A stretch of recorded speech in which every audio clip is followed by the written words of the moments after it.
1 and should go live. Okay, good evening, ladies and gentlemen. Thank you very much for coming along to this, and I hope you hear me loud and clear. My name is Keith McNamara. I am Deputy Director for the Council's Housing and Environment Service, and I hopefully guide you and chair you through this evening's proceedings. I'm delighted to welcome residents from the Wallace Crescent and surrounding areas, as well as elected members here tonight. We also have representatives from the following organisations: from Perth and Kinross Council, Scottish Water, Scottish Flood Forum, SEPA and Police Scotland, so we're all on hand to answer any questions or comments that you have. We're living in difficult times and challenging times, and this is reflected in the way we're having to carry out this meeting. Normally we'd meet in a public place and we'd meet face to face and we'd have a good discussion about the issues to do with the flooding situation. However, social distancing is preventing us from doing this, so this is one of a series of meetings we're having with this electronic means, a new and unusual format. We're kind of getting the hang of it now, but my job is to guide people through who maybe haven't been involved in this, so I'm happy to do so.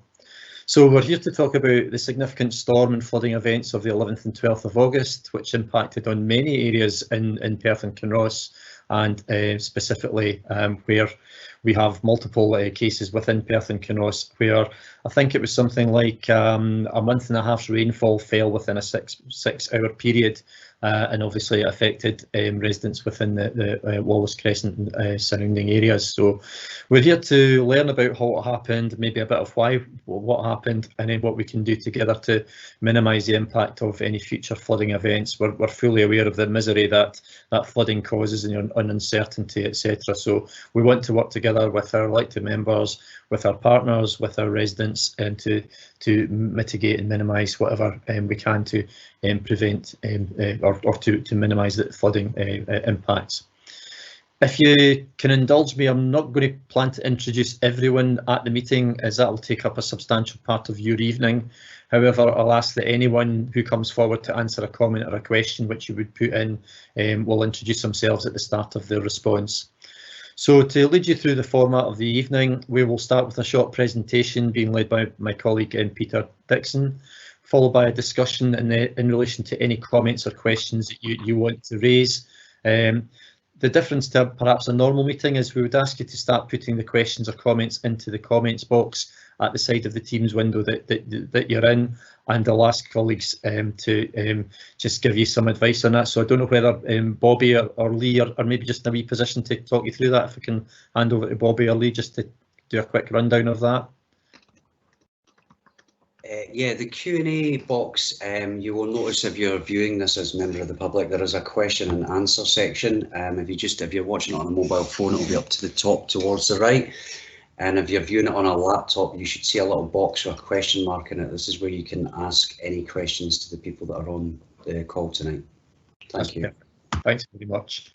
What I would say is don't feel the need to wait until the end of the presentation. If something pops in your head while somebody's saying something, by all means start putting comments in. What I'll do is I'll talk through the comments at the end. So we'll store them up and then just go through them one by one. I should also add that this meeting is being recorded, so as chair of the meeting, if someone puts in a question, I will actually try and paraphrase and repeat the question for the purposes of the recording, and the question will be recorded, and we'll ask colleagues wherever we can to type in responses as well. So we've got a written record of the discussion, and we've also got a video record of the discussion as well, just so that anybody who hasn't had the opportunity to come along tonight can either see the written comments or the video. So without any further ado, I will now pass over to Peter Dixon to take you through a relatively short presentation, and then come back to me for to chair the question and answer session. So over to yourself, Peter. Okay, Keith, thank you. Can we have the next slide, please?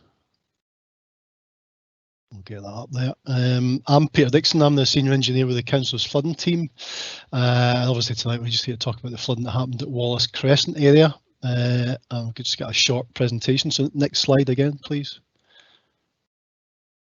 So we're just going to talk in this sort of first section about the storm itself, an overview of what happened, and then the operational response of the public authorities thereafter. Just to talk about the sort of intensity of the storm itself and the impact throughout Perth and Kinross.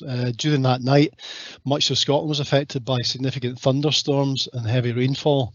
The entire Perth and Kinross Council area suffered extensive rainfall, thunder and lightning for 6 hours from around 11 p.m. on the 11th of August. The flooding now, we realise, has affected approximately 190 properties in parts of Perth, as well as Ailith, Kinross, Dunning, Pitlochry and other localities. In Perth, the Met Office has confirmed that the majority of the rain came between midnight and 3 a.m, with 42 millimetres falling between 1 and 2 a.m.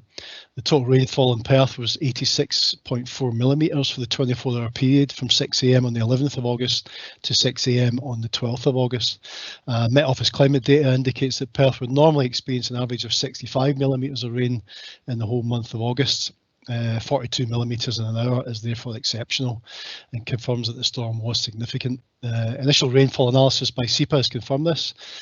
Flooding impacts were experienced across a widespread area of central and northeast Scotland, and SEPA are preparing a comprehensive report of the event, which will be published when complete. So that just gives you a bit of background and gives you an idea of the event that happened. In terms of the flood mechanism in the area, I'm going to ask Gavin Steele in Scottish Water to give us a little bit on that. Thanks now.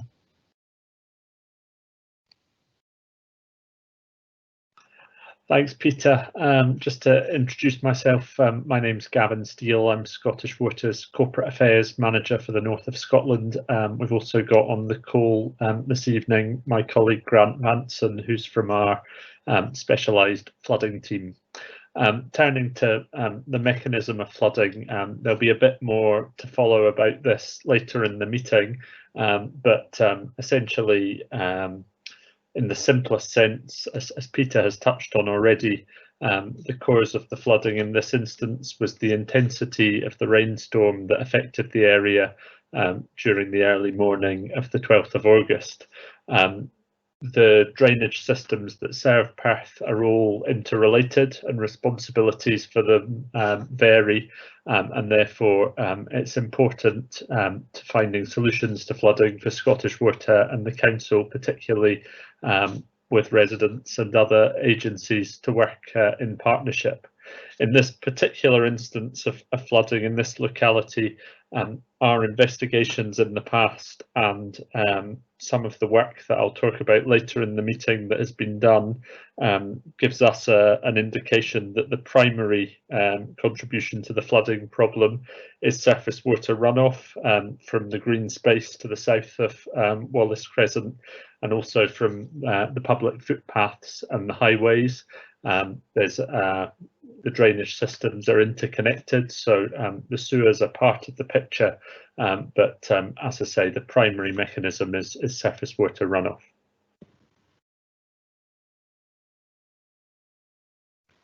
Okay, thanks, Gavin. Now going to move on to just cover the initial operational response that happened on the day after the flooding. If we just invite Stuart Dowell from the Council's Roads Maintenance Partnership to give us a little bit on that. Thanks now. Thanks, Peter. Good evening. My name is Stuart Dowell. I'm the Road Maintenance Partnership Manager, and my team are responsible for the reactive response to flooding emergencies and any other emergency within the council area. We routinely have 2 roads officers and 4 road workers on standby who do a full day's job and then are available to be called out throughout the evening and the night. They react to calls put through from our out-of-hours call handlers, who are Aberdeen City Council provide that service to us. Council officers were aware of the Met Office Be Aware yellow warning covering this period, but there was nothing specific within that warning that prompted us to make any special arrangements. To put that in a degree of context, last financial year we had 35 such warnings, and this year to date another 37, with only 3 out of the 72 having any effect at all, including this one. So we don't automatically put any special measures in place. We also had no river flood warnings in place, which wouldn't affect Wallace Crescent in any case, but if there were river flood warnings in place, we would prompt additional measures to be implemented. Aberdeen City Council had 7 call handlers working, taking calls, but they were overwhelmed by the volume of calls from Perth and Kinross Council, Aberdeen City Council, Aberdeenshire and Highland as the storm spread north through Scotland. In terms of Perth and Kinross calls, they received 219 calls that they could answer and pass on, and 216 that they couldn't answer. So if you called and couldn't get through, I apologise, but this was down to the sheer volume of calls being received within the contact centre. The calls that were answered do, however, channel down to the 2 supervisors I mentioned earlier, and they then have to deal with the storm intensity such as we had. We would pretty much need a full workforce in place to deal with it. Again, if you called and we didn't attend, it was purely down to the volume of calls, and the guys we had on standby were having to triage the calls as they came in, make arrangements for somebody to attend, and then move on to another call. We called additional 2 road workers down from Blairgowrie to assist, but this then had a knock-on effect when the storm moved north that we were left short in that area. When the supervisor in Perth realised the extent of the storm, additional staff were called in from 3 AM and then again at 4 AM when the impact became apparent. We do, however, have to carefully consider how many would call in through the night, as these officers would then not be available for the following day, having worked through the night. So we do have to be careful how many out of the cohort that we've got we do call in. All officers and road workers then work throughout the following days to tidy up the damage and repair it. A number of areas remain in need of permanent repair, as these officers also have their general day job to do in terms of road safety inspections, etc. So there are a number of small repairs still outstanding, including some junction resurfacing and bits and pieces of footway that need fixed. So we do still have some work to do, but we are slowly working our way through it. Thanks, Peter. Okay, thanks, Stuart. Again, we're just going to ask Gavin Steele in Scottish Water just to talk a little bit about Scottish Water's response after the flood. Thank you. Thanks, Peter. The main part of our response after flooding instances such as this is to support customers who unfortunately are affected by sewer flooding within their house, whether that's or in their garden for that matter, whether that's via water backing up through internal drains into shower trays and toilets, or whether that's from the sewer over land. You know, I think it's worth acknowledging that we appreciate that in the scheme of the services we provide, that is the worst thing really that can happen to customers. In the context of weather events like this, we have a real challenge, much as the council does, responding to the numbers of customers in need of assistance through a weather event that affects a large number of areas in a very short space of time. But in the aftermath of this instance at Wallace Crescent, as in other areas, we sought to attend to assist customers and to arrange contractors to carry out cleanups within homes that were affected and indeed within gardens.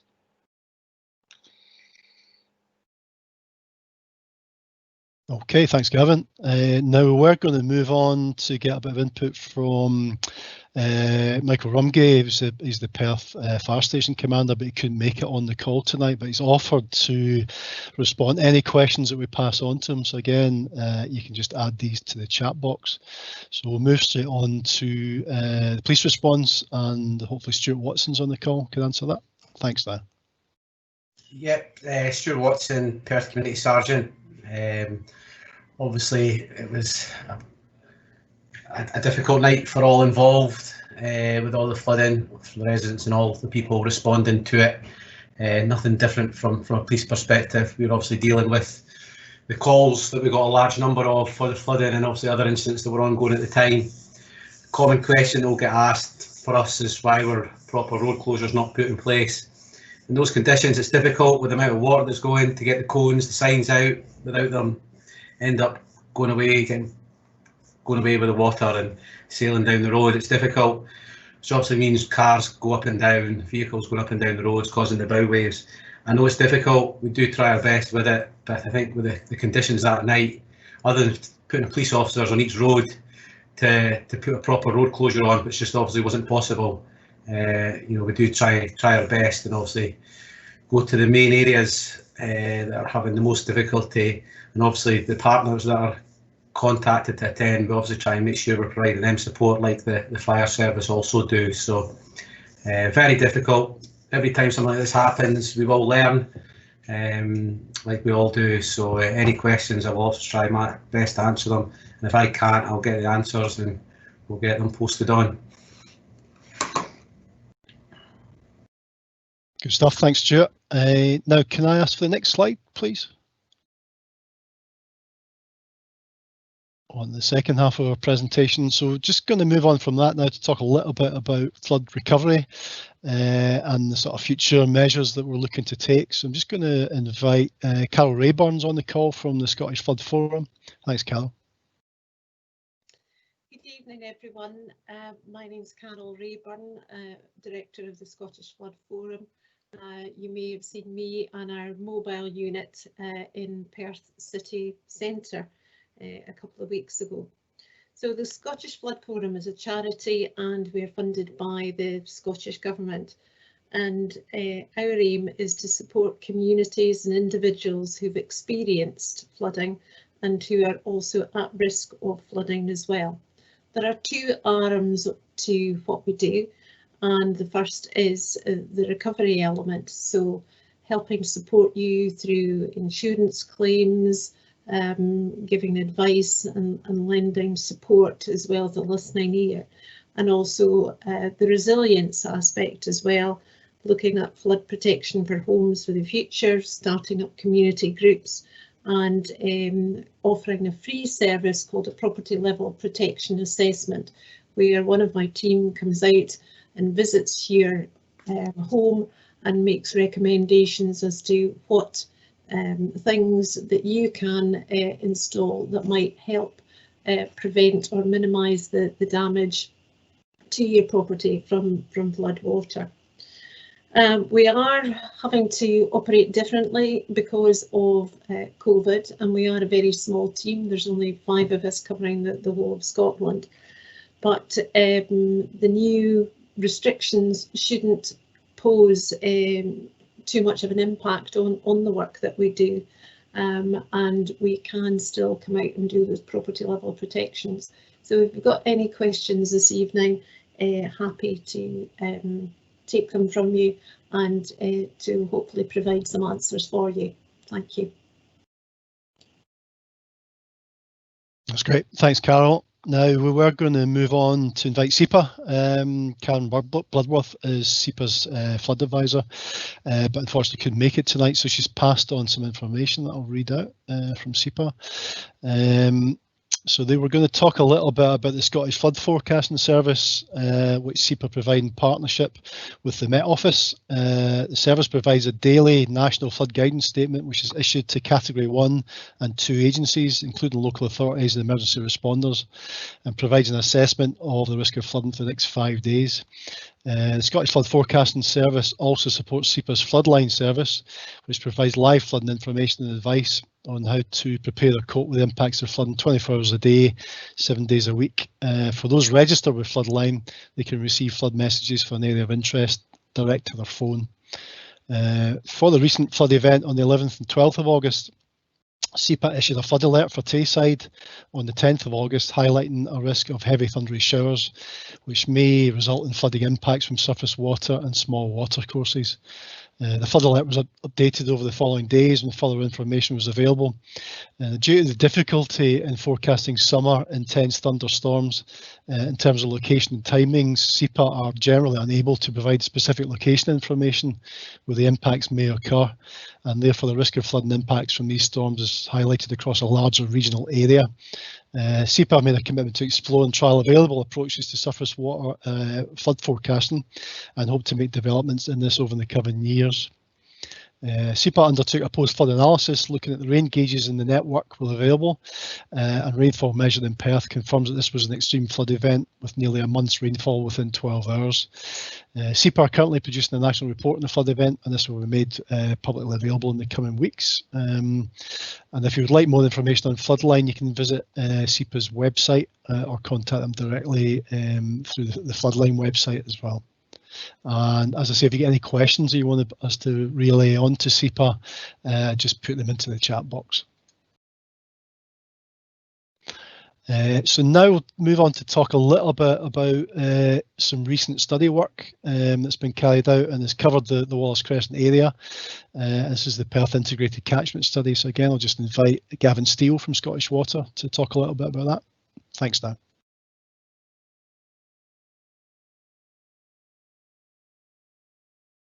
Apologies, I was on mute there. It always seems to be me.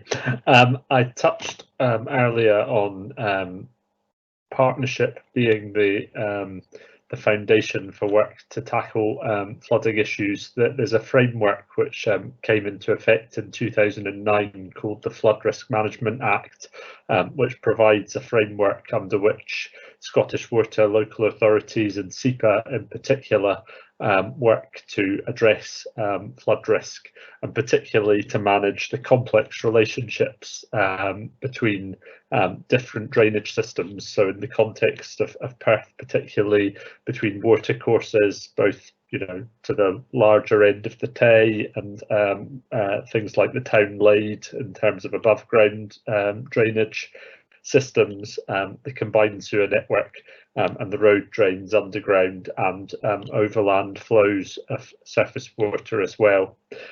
So this piece of work called an integrated catchment study has been carried out within the Perth City catchment, which goes as far north as Luncarty and to Bridge of Erne at its southern end. Perth was one of 17 areas across Scotland that were prioritised for this quite in-depth piece of work to be carried out as a priority in the current period. To give some sense of the investment of time and effort that has gone into that piece of work, essentially it's seeking to build a quite sophisticated, detailed and accurate picture of how all of the drainage systems interact, and to allow the impact of a wide range of different weather events to be modelled using a computer system, in order to ensure that the model that has been created through the ICS was accurate. River surveys were carried out in recent years at 518 locations within the catchment. Survey activity was also carried out at 829 sewer manholes across the area, and 13 kilometres of CCTV survey were carried out within sewers and culverted watercourses, all to ensure that the resulting model was as robust as it can be. And that work was completed in December of last year. So the ICS now provides a foundation of knowledge and also a tool that can be used to look at options for the future to resolve flooding at the locations where, whether via topography or aspects of the different drainage systems, there is a known higher risk of flooding.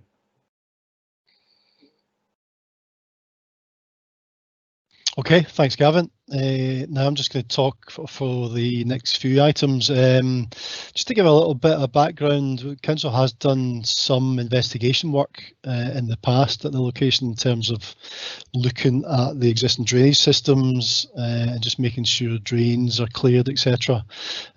We do have further work coming up shortly.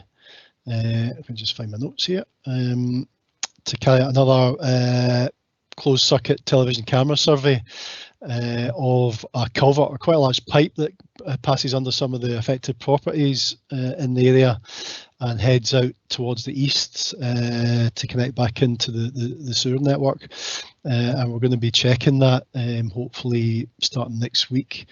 And that's just to check for blockages and check the condition of the systems after the recent flood event. Hopefully we'll be doing some of the other drainage systems in the area, and we'll be talking to Scottish Water about that. We do need to note that the culvert we're going to check, which is about a 300mm diameter concrete pipe, so it's not that big, but it does pass under some of the properties in the area, and the council probably won't jet clean these initially, just in case it does cause any damage to that pipe, and then in turn causes damage to any foundations to properties. Instead, any damage or blockages will be reported to the owners in the first instance, so that they can communicate this to the insurers and determine how they'd like to proceed. So please note, if the route of the culvert does go under your property and you are the owner, that you are really responsible for keeping that clear and in working order. But the council can give you the results of the survey on that, and we'll communicate that to you. So that's a little bit of what is coming up. Just to talk on the next item, the council has existing local flood risk management plans. These are consistent with SEPA's flood risk management strategies, as they're known, and both sets of documents were published. SEPA's strategies were published in December 15, and our local flood risk management plans were published in June 2016. And the one for this area is the TAE local flood risk management plan. Now those plans have been in place for about 4 years now. They are under review, and we will be updating them for the second cycle of flood risk management plans, which starts in December 2021 for the strategies and June 2022 for the local plans. But before then, early stages of next year, there will be a public consultation on the second cycle of those plans, so there will be information on that as well. And just to move on from that, part of the plans we've got at the moment are to follow on from the Perth Integrated Catchment Study with a surface water management plan, as it's known, which will look at the flood risk we've got in the area and the information that we've got from the Perth Integrated Catchment Study, which is all indicated and confirmed the flood risk, obviously, that we've got at Wallace Crescent. And that information will form the basis of this future surface water management plan, which will cover, hopefully, most areas in Perth, including Wallace Crescent, and that'll improve our understanding of the fluvial, either river, and the surface water or pluvial flood risk, as we call it, and interactions with local water bodies such as the Lade, which is not too far away from Wallace Crescent. So we're looking to carry out sort of options appraisal work on that, develop a range of possible actions to help alleviate flood risk in the area. And in that, we do cover, it's not always about building walls and schemes and storage areas. We do consider a wide range of things, structural and non-structural options, as we refer to them. Some of them might be flood warning, others might involve property flood protection, that kind of thing. So we do cover the full range of those. And any of the bigger options that involve capital funding, we would look to take forward where they're kind of economically viable, really. So it's anticipated that project will commence sometime in the current financial year. It unfortunately will take a while because it's quite a big exercise. It could take us up to 2 years to progress that. And then if any options are viable from that, we're looking to move towards detailed design and construction thereafter, all subject to funding, of course. So that's for the future. That's what's coming up next. Just in terms of, in the meantime, ongoing communication arrangements with residents, we have had quite a high volume of correspondence since the flooding in August, and we've had to really prioritise our response to that. So if anyone's not had a response as quickly as they would have liked, or we're still to get back to, we do apologise for that. We'll get back to everyone. It is just taking time, unfortunately. We have set up a generic email address to try and deal with all these queries. That's the flood@pkc.gov.uk. It will come up on the next slide in the presentation, just as we come to an end here. And we also have a web page, August 2020 Flooding, it's called, and again the link to that will be on the next slide.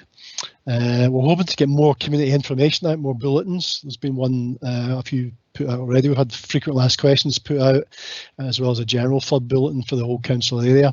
Hopefully we'll get some more information out to people as well, so there will be further updates. And given the kind of format we've had to go through for this event, if people are looking for further meetings, then we can arrange that at some point in the future upon request. So I think that's it for the presentation. Could we go get the final slide, please, so we can show those email addresses and web links? And I'll just hand back to Keith McNamara now. Thank you very much. Okay, thanks very much, Peter, and thanks to everybody who contributed there. It's a comprehensive presentation, and I know there's quite a few questions being generated from that. So, you know, it's important to give that broader overview of everything that's in place, both sort of specific to Wallace Crescent, but also to the wider issues that we've had. There's some specific questions, but if I can maybe start, there's a question being raised just about the meeting itself, and the question is, why is this a typing only meeting and not a chat? I think, as I said at the start of the meeting, this is not ideal. It's not how we would want to operate a meeting, but in view of the COVID restrictions, it is where we are. The reason why it's not a kind of chat meeting across teams with people just contributing is it would be very difficult to control in terms of the numbers of people that might join the meeting. You might not be aware, but I think colleagues were saying there was over 100 letters went out to residents, and to control a meeting in this format with 100 people would be pretty much impossible. And also, this is a format, and for consistency, as I said at the start, we've got several of these meetings, and some of them could potentially have included hundreds of people. So at least with the format of this meeting, people are able to put things in the Q&A, and also it gives that opportunity to have a record of the meeting, i.e. through the chat and through the video, so that if people are unable to attend the meeting, then we've got these mechanisms as well. So I hope that answers that question. I totally understand it's not ideal, but we are doing the best we can under the circumstances and the difficulties that we have. I'm now going to move on to specific questions. I'm just going to kind of take them from the start. So there's a question from Martin, basically asking, has any additional capacity been added to cope with sewage and water since 2000? And Martin's kind of put in several instances of new dwellings being created in the area over the period, and just wondering what, saying there's a concern over raised levels during periods of consistent heavy rain during the past six years with the substantial flooding in 2020. So I'm wondering if that's maybe one for yourself, Gavin? Yeah, I can have a go at that one, Keith. Unfortunately, I don't have the specific details of what's happened with each of the developments that Mr. Patrick has referred to this evening. I can take that away and see if we can get that information. I can say something about how Scottish Water manages the connection of new properties generally now, which is essentially to say that there is a process that ensures that where developers are building new houses and connecting to our sewer networks, that the impact of that connection on the sewer capacity is checked to ensure that it isn't going to cause detriment to the service that the sewer provides to existing customers. Probably the most significant thing of all in that is that under its current policy, and for some significant time now, Scottish Water will not accept connection of surface water to combined sewer systems, sewers that receive both foul water and surface water runoff from properties and from roads. It is a combined sewer in Wallace Crescent, which is part of the drainage problem that unfortunately customers experience in weather events like this. But when new properties are coming along, essentially the only connection outside very exceptional circumstances that will be contemplated is a foul only connection. Just to give some measure of why that is, specific to sort of situations like this.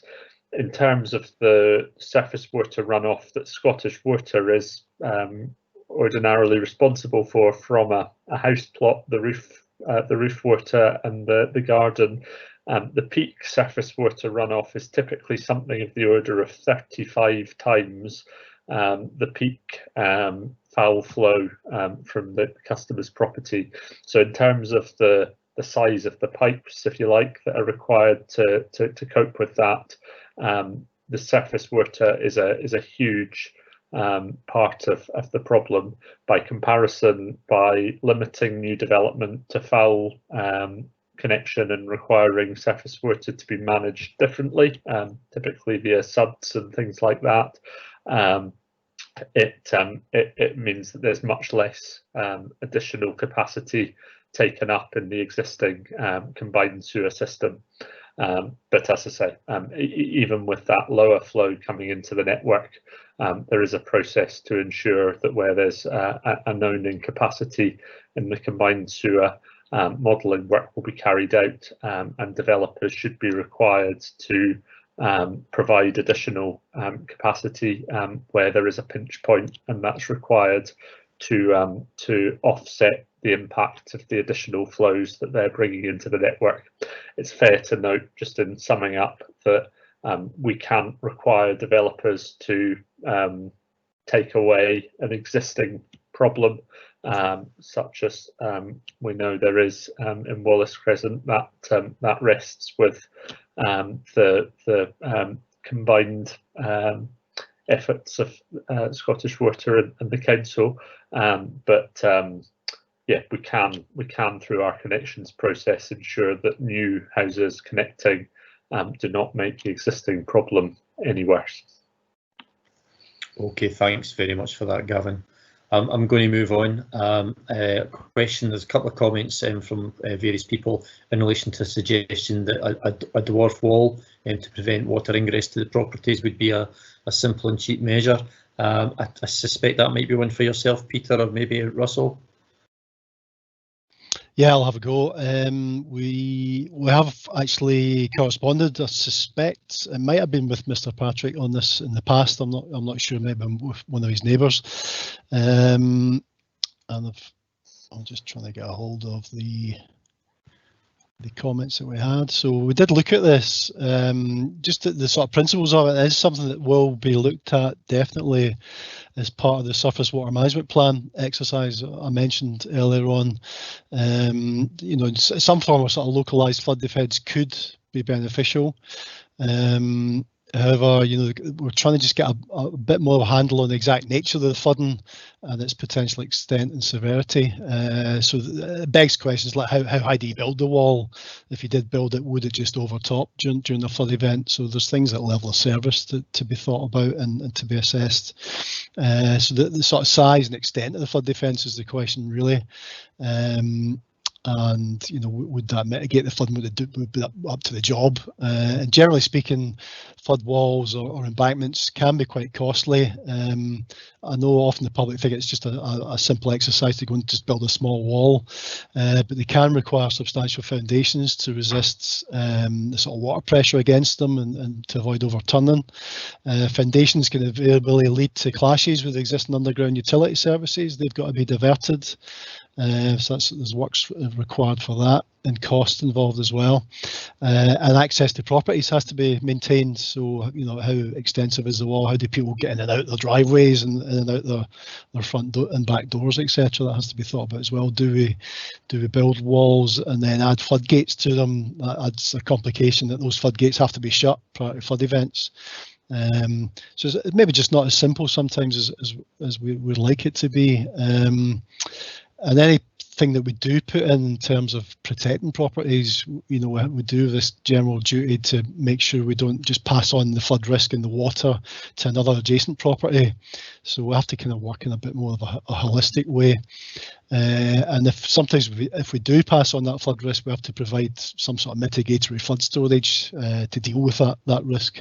So while we may just build a small wall, you know, up the road or down the road. We have to build another structure to deal with the water that we've displaced from that, and that all adds to the sort of complications and the cost. But yeah, these are things we will look at as part of the surface water management exercise. The other thing to mention as well is it might not just be good enough to build a small wall, because there might be another route for the water to enter the properties. Sometimes they can come up through the ground, sometimes it's coming over land, sometimes it's entering properties, you know, backflow through pipes, entering into showers, bathrooms, sinks, that kind of thing, and that has to be thought about as well.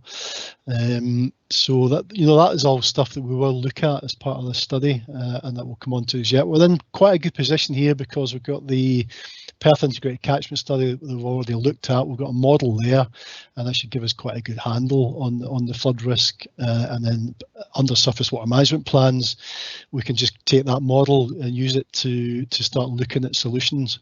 And under that exercise, we do a thing called quick wins. So if there's any obvious things that can be done quickly just to get on the ground, that's part of the exercise as well. If things are a bit more difficult and need more study, you know, that can go into the sort of slightly longer term process of modelling and trying to come up with solutions. But the quick wins are certainly something. So things like bunds and walls are something we've certainly looked at as part of that process. Thanks, Peter. So I think it's a comfort to know that it is being looked at. Moving on to the next question, sort of related. Again, from Martin, being informed by a council official saying without substantial measures to upgrade or maintain or change the drainage system, then flooding events are going to continue. The question is, excuse me, what's the council's proposed action? And if the main pipe is for both sewage and water, is there catchment to handle excess flow?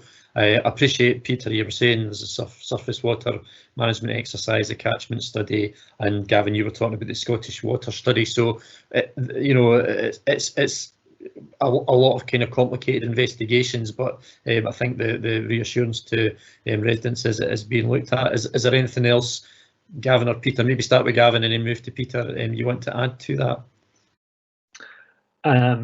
Thanks, Keith. I think probably primarily in this instance, the surface water management plan that the council is going to bring forward is the route to identifying what options may exist to manage surface water that's currently finding its way into the sewer differently. I don't know, is that fair, Peter?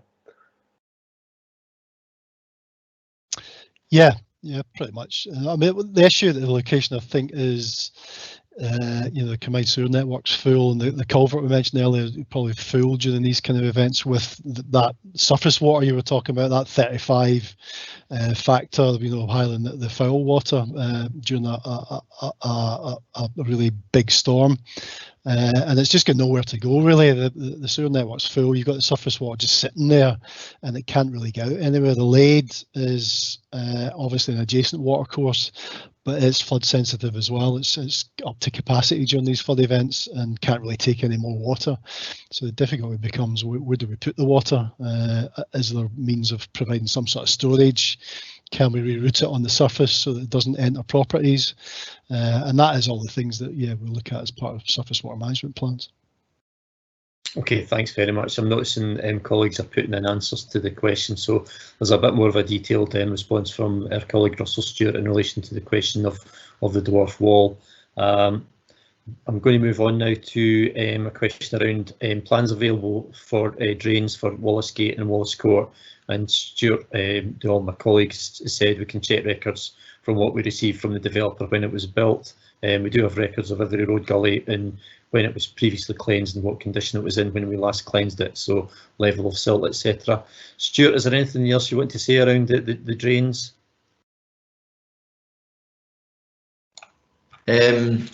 Not really, Keith. I did put a comment further down. Someone asked if the drains have ever been cleansed. We do clean the drains out every 2 years. It's on a biannual frequency for cleaning drains. But I don't have the actual dates of when we were last in there, but I'll get them from my colleague tomorrow. And we get the details of the people that have been on an email address, so I'll be able to pick up from the questions who to send that information back to. Okay, thank you very much, Stuart. Next question I'll come to is one from Margaret. This is saying this meeting was meant to be about what happened at Wallace Crescent and what could be done to prevent future flooding.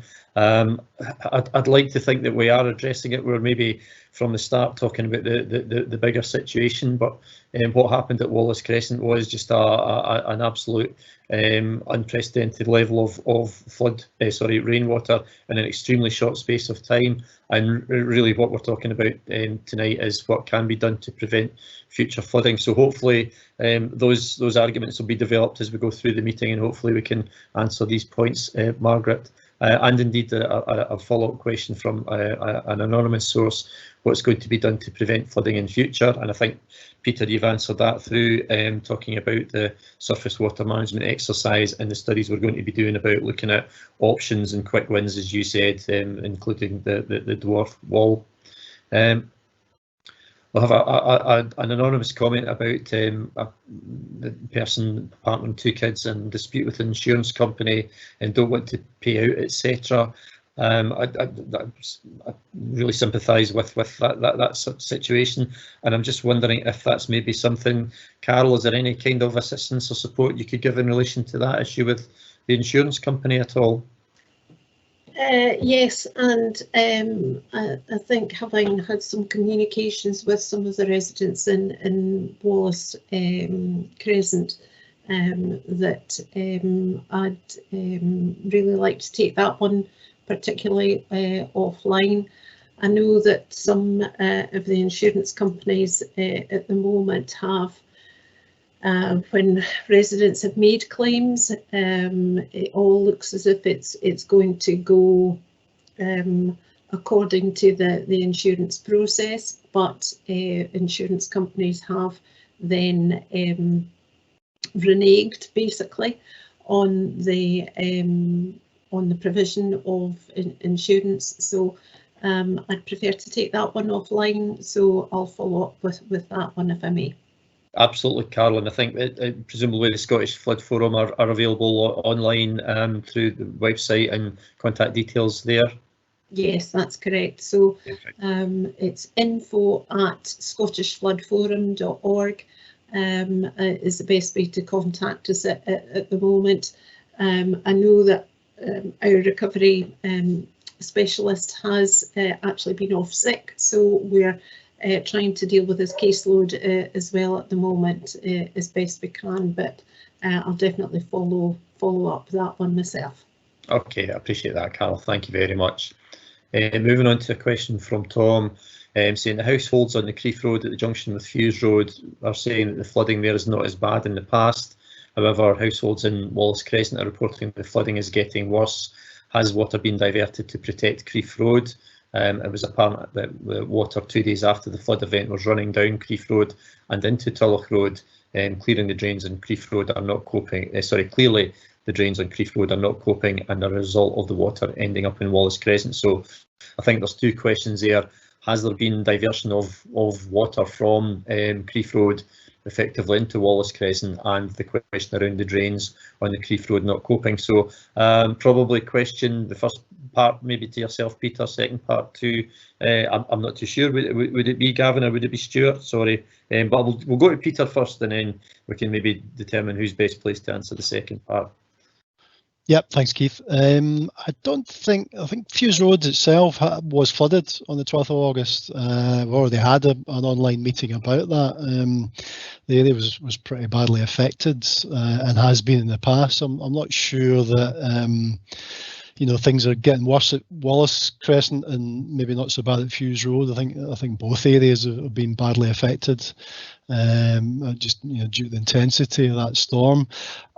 Gavin will maybe tell you better, but the combined sewer network is just there. The water enters it through various entry points, road gullies and the like, and it just carries the water away.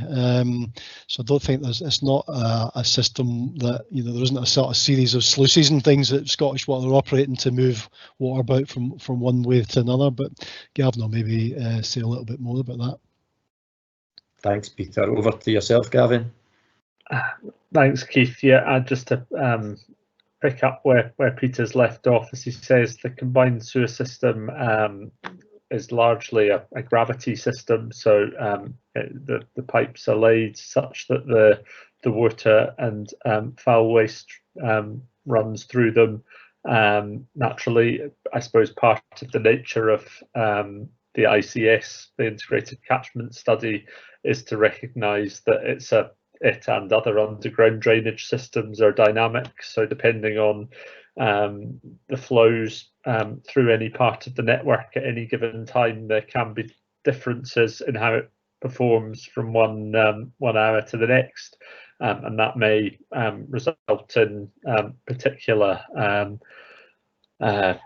flows in the context of particular storms. But yeah, I certainly echo Peter's point. There hasn't been any reconfiguration of the network, and it's not really possible to reconfigure the network because of the way in which gravity is built into its original design.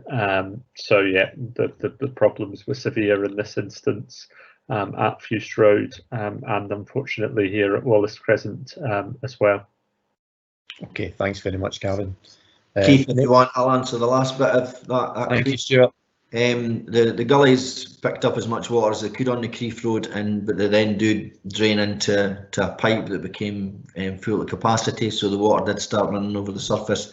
The water 2 days later was coming out of and it's a side road, I think, that goes into the college car park and up to Goodleyburn Primary School, if I'm correct in what's in there, but it's a private road that comes out of there, and the water was coming out of there for a couple of days afterwards, until we could get to grips with our own network, and we went in there and gave some assistance to prevent that water coming out of there, and that stopped the water running down Crieff Road. But I was out at 5 in the morning, and all the manhole covers were blown at the level section of Crieff Road just past the Tulloch Road junction. The manhole covers were all blown, and that was due to the force of the water coming down the system and just blowing the covers out, and in some cases the frames as well. So we had a guy there at 5 in the morning who was making these safe so that unsuspecting drivers didn't end up with their wheels going into these open manholes, or worse, a unsuspected pedestrian going into open manholes. So we're dealing with that issue at that time as well. Okay, thanks for that clarification, Stuart. Next question was from Martin. He said, can the lake be closed off in advance of heavy rainfall? And your response, Stuart, is that there is a sluice gate at the River Amend. It was closed off as much as possible, but there are other inlets further beyond that point. So these are things that we can't control. So does that kind of clarify it, Stuart? Is there anything else you want to add to that, or has your answer covered that? No, that's covers it, Keith. Yeah, thank you. Thank you. Have another comment from a resident about having a 2-year-old and 4-year-old, and this is not acceptable. The stress of the flood has caused unreal pressures on the family, saying that someone is liable. Councillor Scottish Water. I think perhaps the first issue around the stress, and I think that's what Carol and the Scottish Flood Forum are there to hopefully help and support, Carol. So I would suggest that that's maybe again another one if you're able to offer any kind of support around that issue.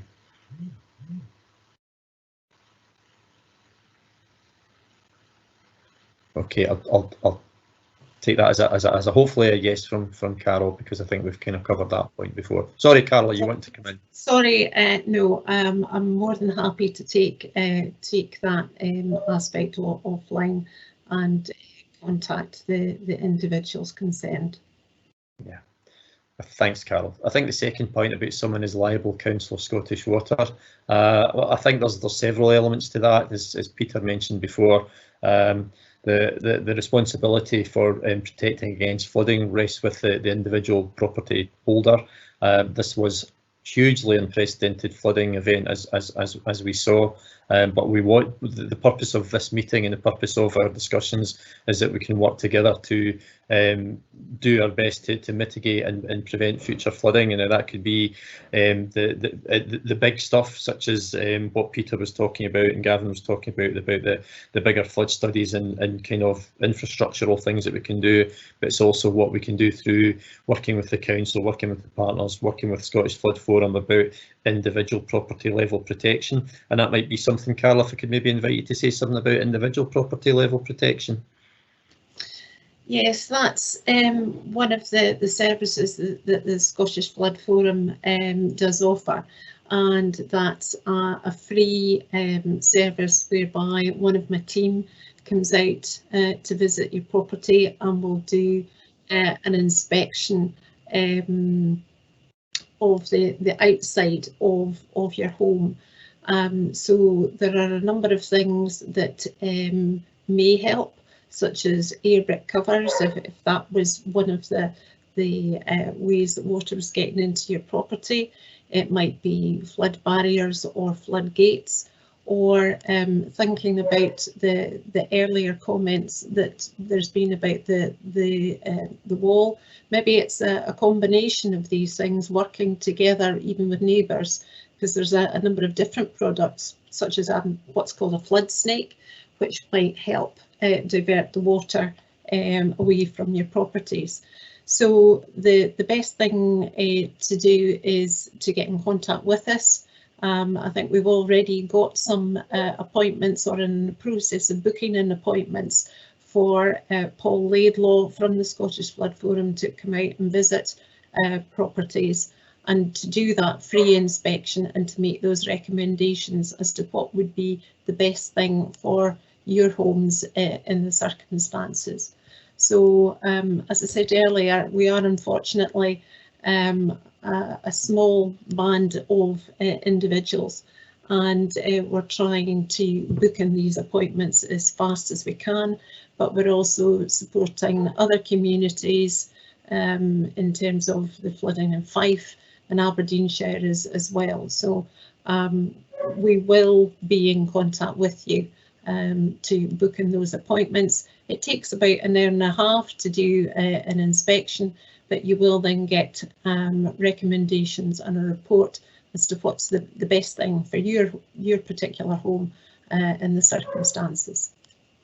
Thanks, Carol. That's super, very helpful advice, and would certainly commend the residents to take up the use of that service.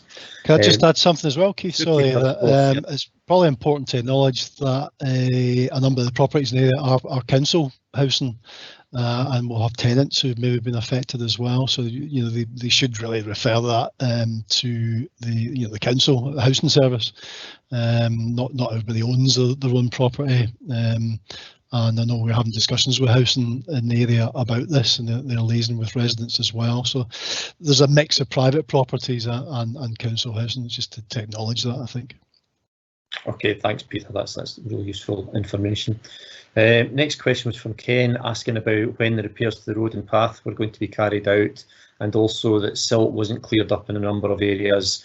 Says workers did turn up and clear a small area in the middle of Wallace Crescent, then left, and most of the clean-out was carried out by residents.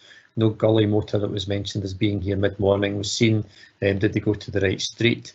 So Stuart, you've kind of responded to say we cleanse the gullies every 2 years. We don't have the specific dates, as you mentioned earlier on in the conversation. And we have information that the gully motor attended at 8 AM on the 12th of August and cleansed the gullies that would let the water drain away, but didn't cleanse every gully, as we had to move to lots of other locations, as we'd mentioned earlier on. There was significant flooding throughout Perth and Kinross, and it says, continued to say, JCB lifted debris and silt and stones, and the road brush was also dispatched. So what you're saying, Stuart, is there was quite a bit of action around that, and you're going to check on a further cleanse of when's the next cleanse of the gullies being planned. Stuart, is there anything else you want to add to that? It's just further down, Mr Bruce queries the fact that the gully motor and the JCB was there because the residents were out most of the day and nobody saw it. So I will go back to my colleagues tomorrow and double check that that wasn't in fact the case, but that was the information that I gleaned prior to the meeting tonight. Okay, thanks a lot for that, Stuart. Next question was from I presume a resident, would like the council to buy the house back due to the flood risk in the area and likelihood of flooding in the future. Is this going to be possible? I would need to speak to our head of housing in relation to that, but I don't think we have a policy approach where we would do that sort of thing. So I think it's unlikely, but I don't want to speak for our housing service. So I'll leave that one with us, and we'll post something back to that effect. The next question is, would it have made a difference to us if the floodgates in Craigie and also around Perth had shut. It says, I believe the person responsible for this was on holiday and it was overlooked. The floodgates in Craigie, would that have made a difference, Stuart? No, that wouldn't have made any difference to the flooding that was experienced in Wallace Gate, Wallace Crescent. That was a totally separate issue. The person wasn't on holiday. It was the gate was just overlooked through human error, because the mechanism we've got for closing gates is due to river flood warnings, where we put additional resources in place. We didn't have the additional resources in place to do this, so we didn't have the same checks and balances in place for making sure all the gates were closed, and that's why the gate was overlooked. It was nothing to do with holidays or anything like that. Okay, thanks, Stuart. Next point was made by Councillor Rebek about convinced that developments over the past few years, as mentioned by Mr Patrick, have contributed to the sewage system not coping. I think, John, if you don't mind, that was addressed earlier on by Gavin, by saying that whenever new developments come in, they do need to meet certain standards in terms of the discharge and the flow and availability. Gavin, is there anything else you want to add to that? Do you feel you've kind of answered that question earlier? Yeah, I think I've probably said what I can about the development process for the time being. All I would say is that it is possible, and if SEPA were here, I think they would agree to look at the weather conditions in which flooding occurs, and so that is a significant piece of information in understanding what the cause of the flooding is at its root. And certainly in this instance, and I know in one previous instance when flooding occurred in Wallace Crescent in 2018, these were both during what by historic standards have been extremely intense rainfall events affecting the local area.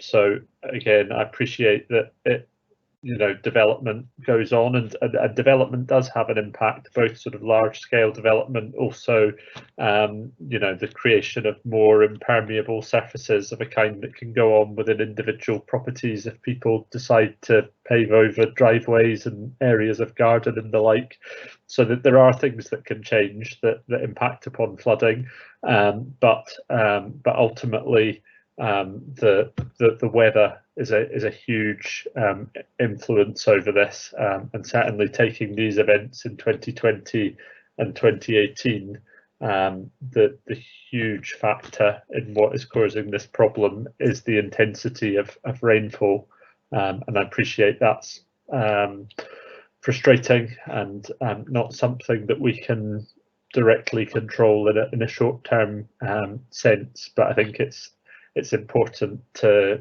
have that understanding that we can see that through years where these exceptional rain events don't occur, the system copes, and then on the particular occasions when there's very intense rainfall, that's when the problems arise. Okay, thanks very much for that comprehensive answer, Gavin. Next question came from Lorraine that said, what happens, and it's 110%, I presume likely that it'll happen June, July or August, and what happens again? Are we as residents just supposed to accept this? I think what we've outlined tonight is the measures that Scottish Water, SEPA and the Council are doing at a bigger level, and we're grateful to Carol for identifying what we can do on an individual or residence basis. And I take Peter's point about several of the properties are council housing, and we've been in contact with the housing service from the council around that one. So it's a combination of the bigger stuff, the bigger engineering infrastructure activities and investigations, and also what individuals can do to protect their own property. Peter, is there anything you wanted to add to that? I think that pretty much covers it, Keith, but we've put the advice out to residents through the flood bulletins and probably more in the frequently asked questions that we've put out, and there's a lot of advice on the council's website as well as the websites that the Scottish Flood Forum run and Scottish Water about the things you can do as a resident now, or the things you can do as a tenant to ask your landlord hopefully to try and help you with in the short term. And it is those things, signing up to Floodline, looking at flood products for your property to try and make yourself a bit more resilient and get yourself kind of, if you're aware of the risk of flooding the area, you know, get your flood pack together, and you'll find advice on that as well on the website. And just unfortunately get, you know, trying to take whatever steps you can while those bigger infrastructure things are moving on round about you as well. So hopefully the general message is, if everyone can do something, we can move the situation forward and try and improve things. Okay, thanks, Peter. Next question. Sorry, next question was in relation to, we talked earlier on about a JCB lifting debris. Just a question from Ken around that one. Stuart, you've answered that to say, yeah, the information we have that there was a JCB on site. So I think you've probably covered that, Stuart, in your answer on the text message. So the best information we have, a JCB was on site helping to clear up. Next question is from Margaret. Do the planners of new builds take into consideration the layout of the land and the impact it will have on surroundings before flats at Wallace Court were built on the ground on that area was under the road level, where it is now above this, and the water now runs down from there onto the properties at the car park? I'm pretty sure, and maybe bring Peter in on this one, or maybe Gavin, probably Peter, I'm guessing, around the planning process that you and the team kind of contribute to any planning applications, and if you think there's a flood issue with any planning applications, you could raise objections to that. Yep, thanks, Keith. Yeah, our team look at about 400 planning applications every year, and you know, when a developer wants to come in and build on a bit of land, we look at the flood risk. We tend to get them to submit a flood risk assessment, and also, probably more pertinent here, a drainage impact assessment. And it's now a legal requirement for developers that they have to manage any surface water generated from the development site at source, and that's normally done through SUDS, as we call it, Sustainable Urban Drainage Systems. So that water is gathered from the site and routed into typically some sort of pond or storage area, and then only released at a very slow rate, so it doesn't cause any adjacent flooding. And that's been a legal requirement for a while now. I admit that I think maybe Wallace Court, maybe might be a bit older, might predate some of those controls that we've had in place. We'd have to look at quite what the response was to that planning application back at that time. So, but just talking generally now, any developer will have to manage that surface water at source, with the general objective there being that there's no detriment to adjacent areas of development. So you can't just have a developer coming in and creating an impermeable hard standing and having lots of water running off to affect adjacent house, and that situation just shouldn't be happening anymore. Okay, thanks, Peter. Next question from Lorraine was, is it possible for our row of houses to be protected with a wall of floodgate at either end of the path? I presume, Peter, that would kind of feature in the studies that you mentioned earlier on. Yeah, Keith, I think so. That was kind of the discussion we had about small walls and things like that. Yeah, we would certainly look at these things. I would maybe just guard against the idea that we can just build small walls and that will instantly protect properties. We have to look at the flood risk and the sort of practicalities of getting these sort of defence measures in place. But yeah, that's certainly something that under the Surface Water Management Plan we can have a look at. Yeah, thanks, Peter. There's a couple of comments which I'll, if you bear with me, I'll run together. They're really in relation to absolutely coming through loud and clear the sense of frustration with the flooding situation. A question about, can the houses be demolished? They've been subject to flooding over the year. Why should we live in fear every time there's heavy rainfall? Another comment from Lorraine: this is my third flood in 19 years, and being held back from putting my house on the market. No internal walls. Is somebody going to consider buying this? I totally get that sense of frustration, and hopefully from what we've been talking about tonight, the bigger stuff that you've been talking about earlier on, Peter, and also certainly encourage homeowners to speak to the Scottish Flood Forum and look for individual things that can be done to counter the dread and the fear and the misery of this type of thing. And even the study that was mentioned earlier on from SEPA about being a bit more alert to warnings around these sort of very short, sharp rainfall situations to give people some degree of warning in these circumstances. So it all kind of builds together, but totally get the frustration that people are feeling in and around the situation. So you know, the sort of collective frustration with the situation, certainly advocate people speak to the Scottish Flood Forum, who are well experienced in dealing with these issues. Carol, I don't know if there's anything you particularly want to add to that, or have you kind of covered some of the frustration issues from what you were saying earlier on?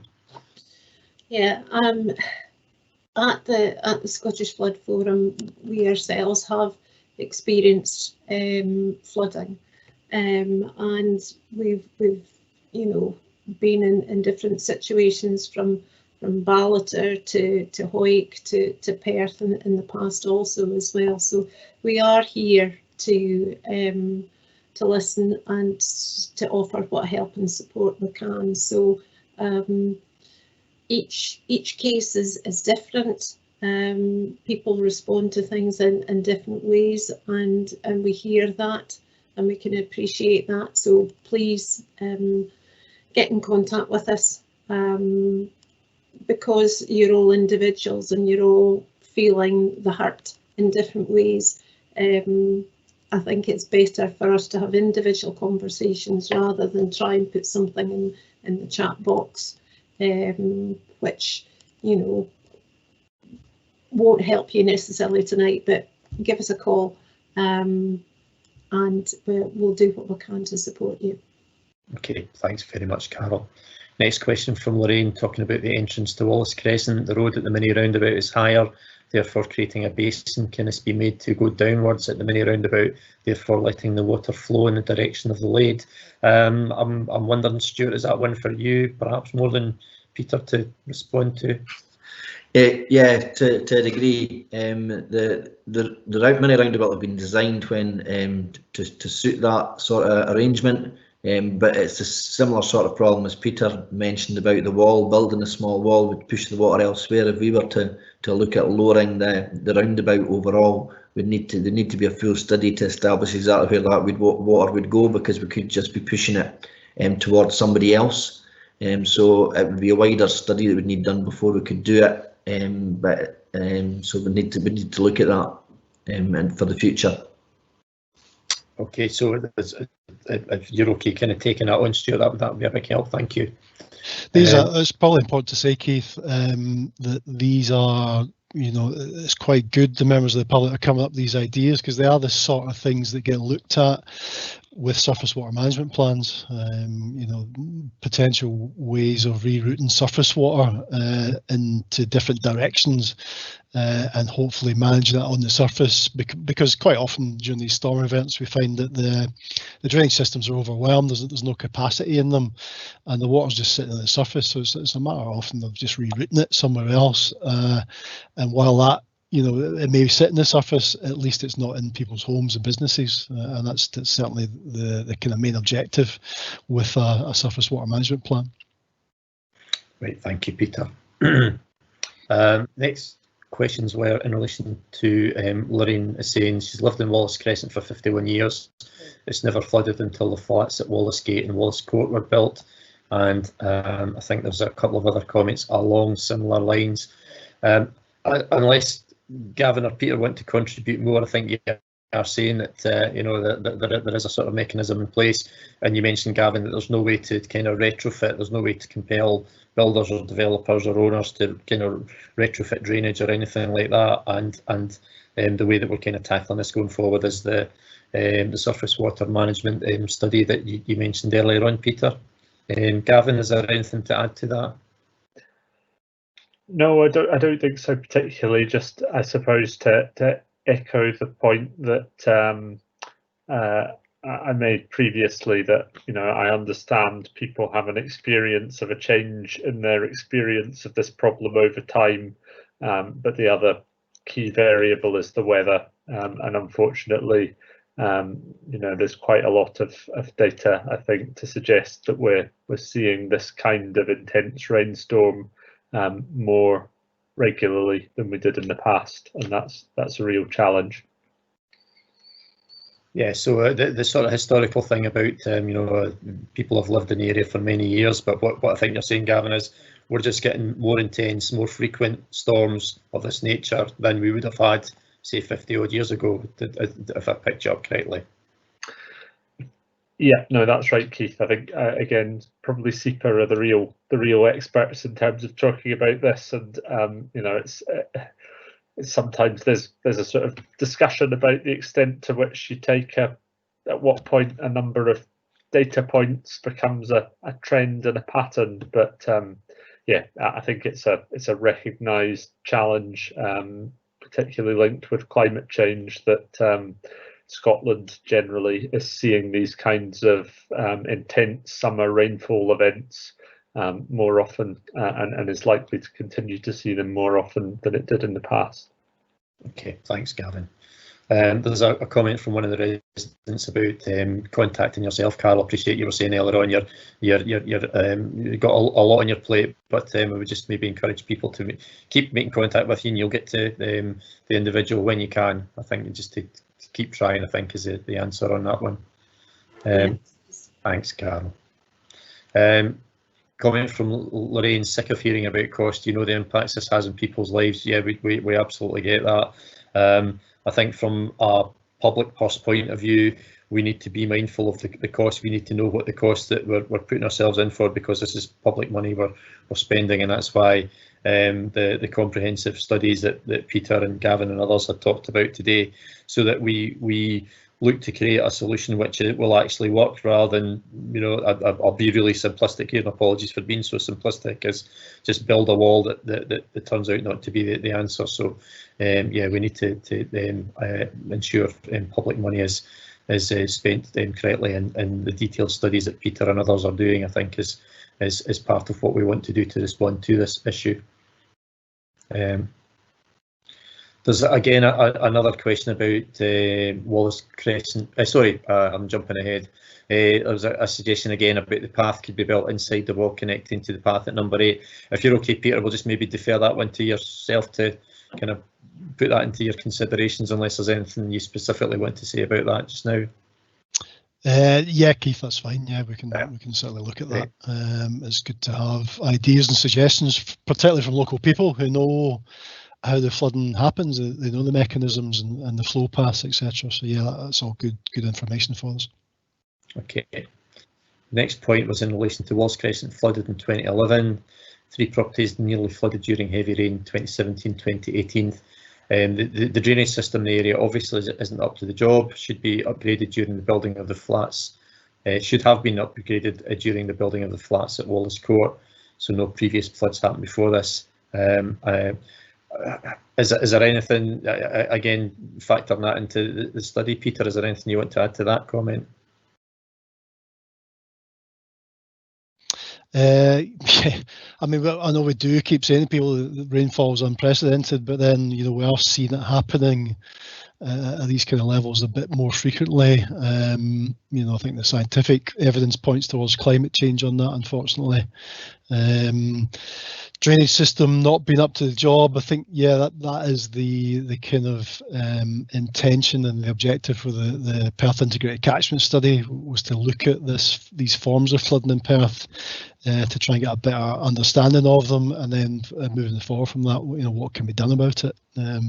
So that, unfortunately, is a bit of a work in progress. It's still ongoing, and that will dovetail into the surface water management plan. I think Gavin's covered the ideas about, can we upgrade existing drainage systems?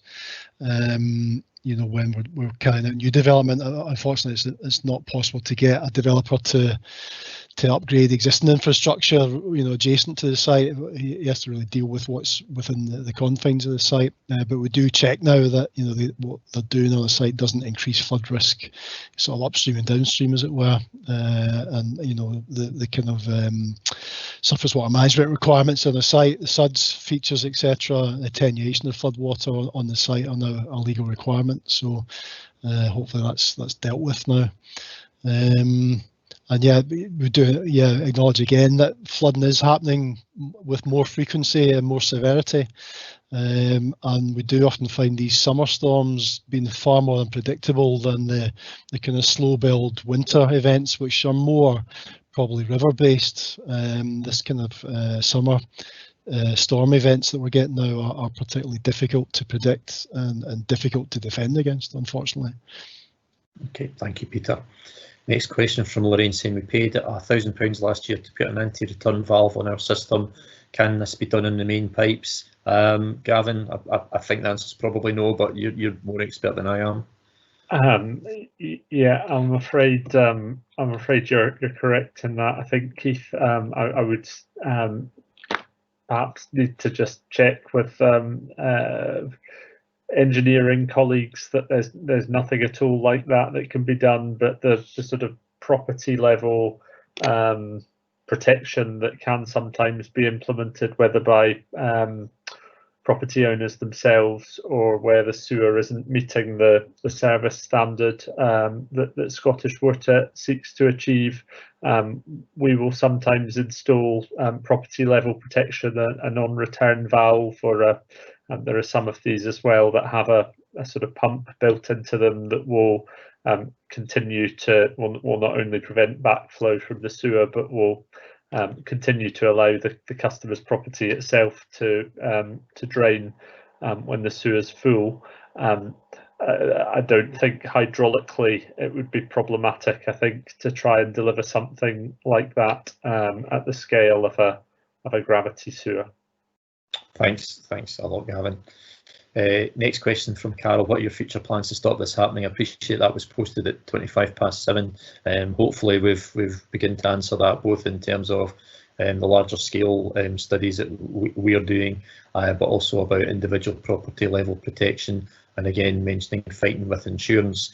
And I think that links helpfully with the post from Lee with information on the email address for the Scottish Flood Forum. So again, we would ask anyone with insurance issues to speak to the Scottish Flood Forum. The next question from Ken. Before Wallace Crescent was built, there was a burn running down it. This is the natural way the water would flow. So that where the drains built to not only cope with the burn water, but with the additional housing built into the street and above Ken. It says the water from Cairns Crescent, Tulloch area also came down the street. I'm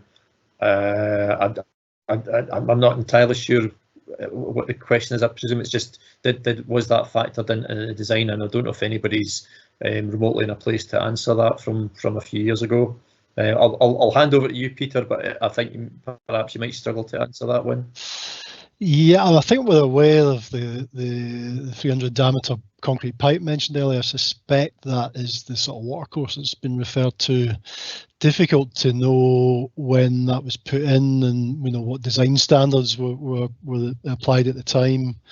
It might have been quite a long time ago, and we now find that it's maybe just not big enough, whatever it might be.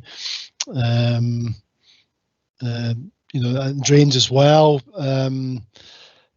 Quite often road drains are only designed really to kind of shift water just off the road. Really, they're just localized drainage that they provide, and as Gavin's already alluded to, that when we get these huge storms, such a vast volume of water trying to get onto the road and into these drains, they just can't cope. They've got limited capacity, so the water does sit on the surface for some time. The problem with that being it gets into properties. So again, that brings us back to what we've been saying about the studies, trying to get a handle on that and what can be done about that in the future.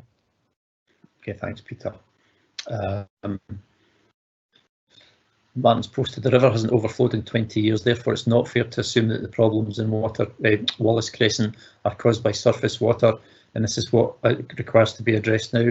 I think what we're saying is that the problems in Wallace Crescent on that occasion were surface water. It was i.e. from the rainfall as opposed to anything from the river, Peter. Yeah, I think what we mean by surface water is just heavy rainfall on quite often impermeable surfaces, just gathering, and obviously the drainage systems that are there to cope with normal events and tend to work okay during the normal run of play, they don't work on these occasions. They just can't cope with the volume of stormwater that's trying to get into them. The watercourse, I don't think there's any rivers locally. There is that culvert. There is the Lade, which is close by. And unfortunately, the Lade does get a bit overwhelmed during the flood events as well, so it's flood sensitive. So, that's what we mean by surface water flooding. We term it more pluvial flooding as opposed to river flooding, which is referred to as fluvial flooding. And in those pluvial surface water events, we get just impermeable areas, surface water gathering, and not being able to flow away anywhere. We do see in surface water events a small response, or a big response in small water courses such as the Lade and small burns and things like that. There's evidence that that's happened around this area in Perth as well, but it is it's rainfall driven as opposed to water falling the hills miles away and flowing down a river and affecting a town or a village. So it's a distinct form of flooding on its own. Okay, thanks, Peter. And the next one's probably a question for yourself, sorry. It's from Lorraine. She's saying, we don't stay near a river. Why should we have to take responsibility to protect our property? Maybe ask you to just set out what the legal situation is with flooding there, Peter, and responsibilities.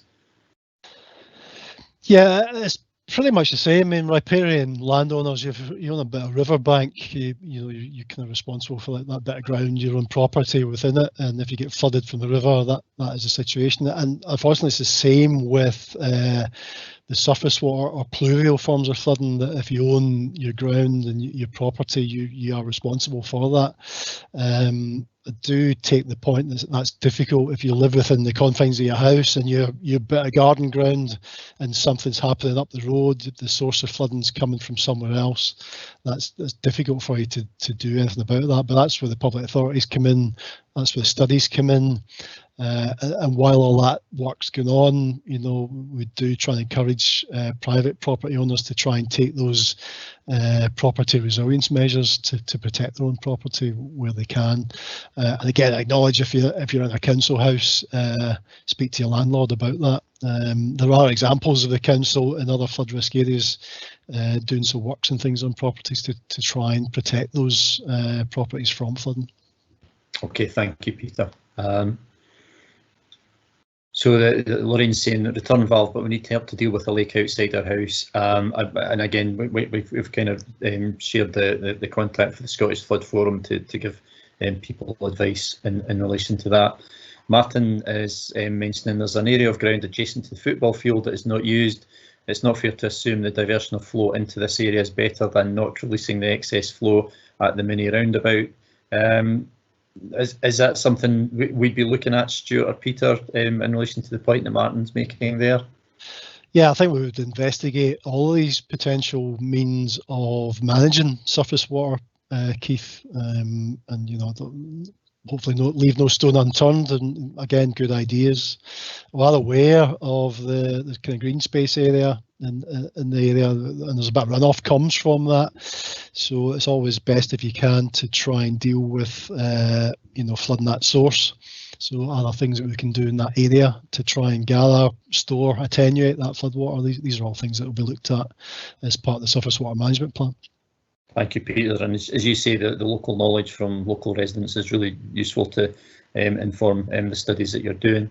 There's one final comment that I'm seeing on the chat, and I'll just invite an opportunity for anybody to place any final comments. I think the meeting was scheduled to finish at 8. Obviously, if there's further questions, etc., we're happy to answer them. But just to give, I suppose, a fair warning that if there's no more questions coming forward, we'll bring proceedings to a close. So the last comment was from Carol saying, I agree with Lorraine, it's worse since Wallace Court was built. I think we've possibly addressed that through some of the comments that were made earlier on. So what I'll do is, with your permission, I will wrap up the meeting. I'll have a last check just to make sure there are no final questions. But in conclusion, can I thank all the residents for taking up your valuable time to ask the questions and give the comments. Have been really useful. We totally get the frustration around flooding, and that's why colleagues are committed to carrying out the studies that we're doing and also supporting individuals through the Scottish Flood Forum. Thank elected members for joining in discussion, and special thanks to colleagues from all the different agencies, from Perth and Kinross Council, from Scottish Water, Police Scotland, Scottish Flood Forum, etc., for all your hard work and contributions tonight. I'm just having a look to see that there are no further questions or comments, so with that I will just bring proceedings to a close. Thanks once again everybody, and have a good night for the rest of the night. Thank you.